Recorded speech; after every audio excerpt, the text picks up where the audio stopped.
Tok dalam menggosok dua batang kayu. Belum ada api, cuma asap nipis yang naik perlahan. Beginilah nafsu, katanya. Ia tak lahir sebagai api. Ia bermula sebagai bara kecil yang hampir tak terasa panasnya. Murid itu memerhati. Kalau kecil, kenapa ramai tewas, Tok? Dalang tersenyum pahit.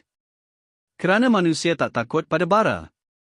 Mereka takut bila api sudah marak, tapi waktu itu, rumah sudah hampir habis.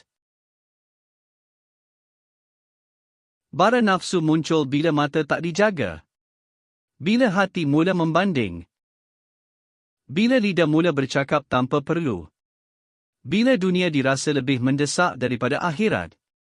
Dalang memadam asap itu dengan tapak tangan. Cara menundukkan nafsu bukan dengan membenci diri, tapi dengan menyempitkan jalan nafsu masuk. Jaga pandangan, jaga perut, jaga waktu sunyi. Kerana nafsu paling kuat bila manusia bersendirian. Murid itu bertanya perlahan. Kalau bara itu sudah jadi api? Dalang menatap tepat ke mata muridnya. Kalau sudah jadi api, jangan panik. Lari kepada Allah.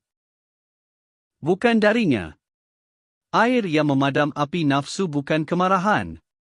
Tapi zikir, solat, dan rasa malu kepada Tuhan.